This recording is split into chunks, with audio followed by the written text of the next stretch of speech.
Baik pemirsa, kita lihat berikutnya Lembaga Perlindungan Saksi dan Korban atau LPSK mengungkapkan gejala trauma psikologis yang dialami oleh istri Verdi Sambo, Putri Candrawati sudah masuk kategori gangguan kejiwaan.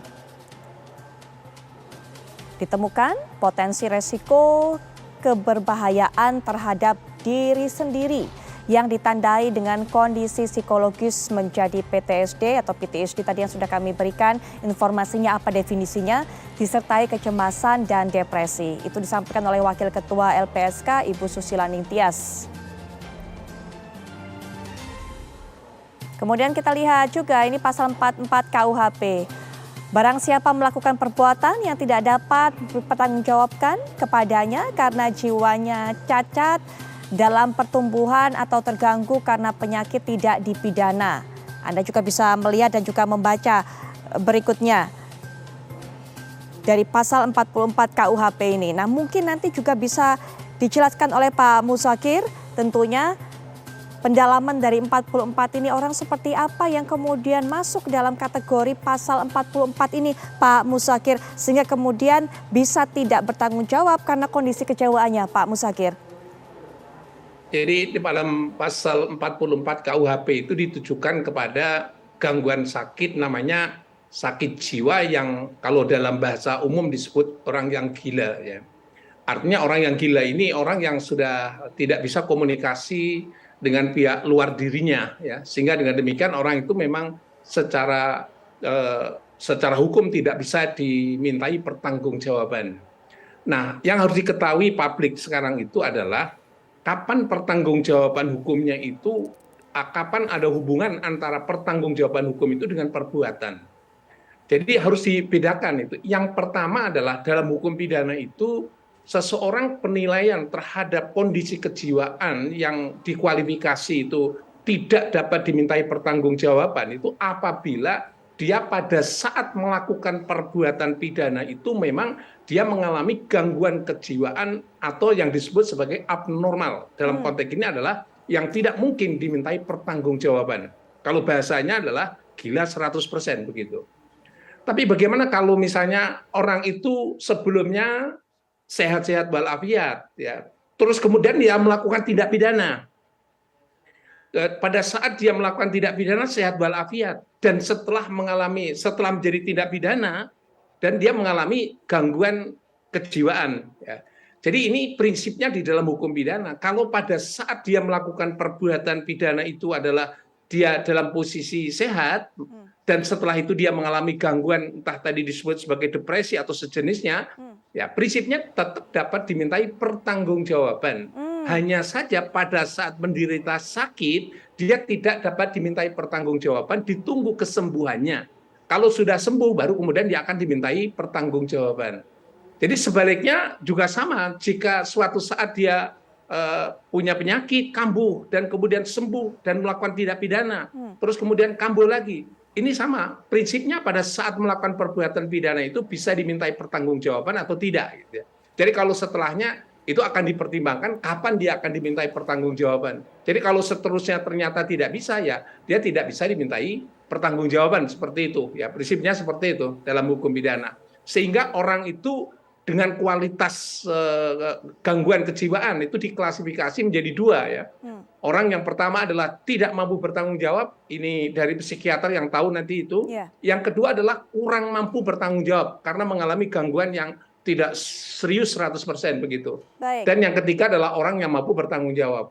Baik. Jadi ini tergantung kualifikasinya seperti apa gitu. Itu hasil dokter biasanya kalau memang itu agak sedikit menjadi perhatian publik itu mestinya ID akan menurunkan tim untuk memeriksa terhadap kondisi kejiwaan itu atau organisasi profesi, maaf ini organisasi profesi akan membentuk tim untuk memeriksa kondisi kejiwaan yang bersangkutan begitu. Baik, Pak Edwin Partogi, dari 3 hal tadi yang sudah diungkapkan oleh Pak Muzakir, dari hasil asesmen kemarin pada tanggal 9 Agustus, masuk kategori yang mana Ibu Putri saat ini? Apakah memang tidak mampu bertanggung jawab atau masih bisa bertanggung jawab, Pak? Ya, bukan kami yang di bagian itu, Mbak Putri. Tapi apakah kemudian adakah keterangan dari pihak psikiaternya seperti itu, Pak? Ya, kalau gini ya, saya terus sepaham sama Pak Mujahir sampaikan, dan menurut saya itu juga penting untuk diketahui oleh publik. Jadi tidak ada maksud kami bahwa kemudian apa yang kami sampaikan bisa menjadi perisai untuk masuk ke pasal 44. Gitu loh. Ya, karena yang kita sampaikannya adalah pasca peristiwa ya. Gitu loh. Baik. Jadi pasca peristiwa 8 Juli itu, menurut psikolog psikiater kami, Ibu PC perlu dilakukan pemulihan mental, gitu. Ya. Baik. Jadi jangan ditafsirkan bahwa ini dalam rangka 44 itu tidak sama sekali. Baik. Jadi yang juga ingin kami sampaikan untuk jadi pengetahuan bahwa ketika diperiksa oleh LPSK, Ibu PC memang tidak memberikan respon. Tetapi ketika diperiksa oleh penyidik, Ibu PC mampu memberi respon walaupun dengan suara yang lirih. Baik, seperti itu bagi kondisi yang disampaikan oleh LPSK. Dari hasil asesmen sudah dijelaskan tadi, ada istilah-istilah juga yang disebutkan oleh Pak Edwin Partogi. Bagaimana Dr. Danardi? Ya, kalau tadi saya mendengar Pak Partogi tadi menyebutkan bahwa ada gangguan jiwa berat atau tadi depresi berat. Kalau itu saya tangkap sebagai suatu bentuk diagnosis, memang bisa seseorang itu menjadi pola pikirnya terhambat, pola emosinya terhambat, pola tindakannya pun menjadi terhambat. Jadi bisa menjadi seseorang akan sulit untuk berbicara. Dan orang sulit berbicara atau sulit mengekspresikan itu tadi bisa dikatakan tidak kooperatif tadi ya, bahwa tidak kooperatif itu tidak selalu berarti negatif. Bahwa kooperatif di sini bisa apakah berkomunikasi dengan gestur, berkomunikasi dengan senyuman. Jadi tidak harus dengan bentuk bahwa harus ngomong. Tapi pada dasarnya bahwa kita itu akan menilai secara keseluruhan bahwa kalau tidak kooperatif itu di mana yang tidak kooperatif. Ataukah kalau dalam psikiatri ada kontak psikiknya. Kontak psikiknya memang tidak adekuat. Jadi seorang depresi itu mungkin pengen ngomong tetapi memang tidak adekuat untuk bisa melakukan komunikasi yang baik. Jadi di situ memang harus lengkap, dan betul tadi saya setuju bahwa kalau katakanlah bahwa dengan diagnosis dari psikiater atau psikolog di LPSK tadi dianggap katakanlah kurang memadai atau bagaimana, betul tadi bahwa bisa mengundang ID untuk second opini. Bagaimana nanti hasilnya, apakah memang seperti itu atau berbeda, ya perlu dilakukan second opini. Ya, dokter, dari kasus-kasus yang selama ini dokter temui sebenarnya, bagaimana kemudian cara untuk membuat pasien seperti ini atau orang yang mendapatkan kondisi seperti ini kemudian bisa berbicara, karena sepertinya berbagai macam upaya persuasif sudah dilakukan dan butuh waktu berapa lama, karena ini terkait juga dengan kapan Bu Putri ini kemudian bisa memberikan keterangan dan kapan juga bisa diminta untuk bertanggung jawab. Memang tidak bisa pasti ya, tapi bahwa orang itu tidak nyaman kalau depresi terus-menerus. Jadi pada dasarnya pingin segera mengakhiri, pingin segera reda, itu apakah mau dengan minum obat atau dengan pendampingan saja, tentu bagi si klien itu nyamannya bagaimana. Tapi pada dasarnya bahwa gangguan jiwa itu dinamis dan si klien sendiri pingin segera mengobati diri.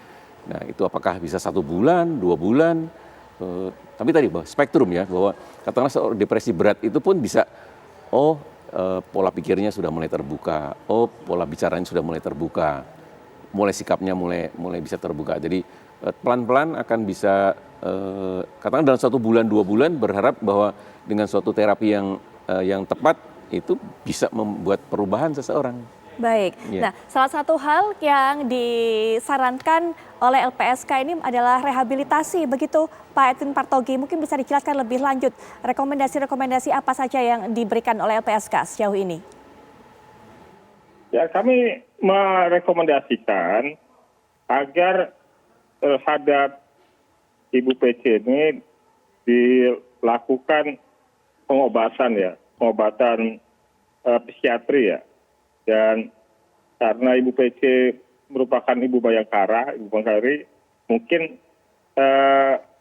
lebih baik kalau Pusdokes Polri ya, memberikan rehabilitasi medis kepada Ibu PC agar pulih situasi mentalnya dan dapat memberikan keterangan dalam proses hukum. Baik, nah Bang Martin juga tadi sempat saya singgung bahwa sepertinya juga akan mengajukan tuntutan kepada Ibu Putri Chandrawati ini untuk masalah mengenai kondisi kejiwaannya yang kalau Bang Martin masih hingga sampai saat ini masih mengatakan bahwa bohong dan juga palsu apa yang ditampilkan ini.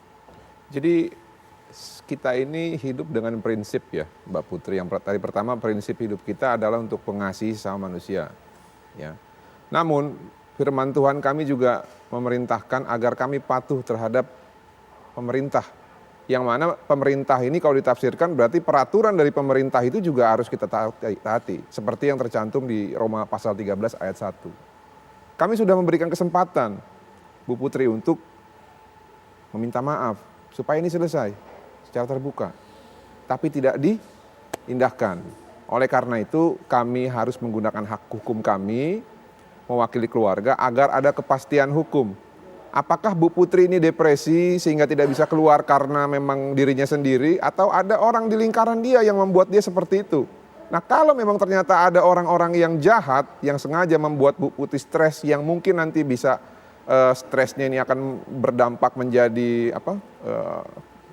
suatu penyakit ya. Orang-orang ini harus bertanggung jawab.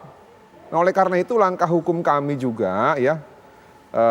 Selain daripada meminta pertanggungjawaban terhadap fitnah yang dilontarkan kepada almarhum, ini juga untuk menolong beliau supaya beliau ini lepas dari lingkaran setan ya yang kami duga mempengaruhi beliau. Sebenarnya simpel kok Bu Putri ini ya. Bu Putri ini kalau dia bisa ketemu orang yang baik ya dan bisa menjelaskan dan mencurahkan seluruh isi hati dia, saya yakin Bu Putri akan segera baikan. Ini permasalahannya Bu Putri ada yang dipendam, ada yang mengganjal, tidak bisa diutarakan karena didesak oleh orang-orang yang tidak bertanggung jawab. Andai saja Bu Putri punya kesempatan untuk berbicara secara secara paralel dengan orang-orang yang bisa dipercaya, bahwa juga konsultan rohaniawan yang baik gitu kan, yang bisa menenangkan jiwanya. Saya yakin Bu Putri akan segera pulih. Bang, Anda dari tadi sepertinya sangat bertahan dengan sepertinya ada orang-orang di lingkaran Bu Putri yang mendesaknya, yang memaksanya. Siapa sebenarnya Bang? Kalau menurut Anda tahu bahwa itu memang terjadi? Seluruh orang yang ada di sekitar dia itu patut diduga ya sebagai tersangka ataupun orang yang bisa saja mempengaruhi beliau. Jadi mengenai nanti siapa, tentunya setelah batas ultimatum 1x24 jam yang habis kemarin pukul 24.00, kami akan menggunakan hak hukum kami untuk melaporkan. Baik. Semuanya akan kami laporkan nanti. Baik. Biar jelas apakah memang Bu Putri yang bertanggung jawab terhadap laporan tersebut, terhadap fitnah tersebut, atau ada orang yang membisiki beliau. Baik Bang Martin. Nanti untuk menjalankan skenario tersebut. Baik, nanti biar fair juga, jangan sampai Bu Putri itu dipersalahkan atas sesuatu hal yang bukan tindakannya gitu. Nanti kita lanjutkan Bang Martin dan juga para narasumber lainnya, tapi setelah jeda berikut ini kami segera kembali.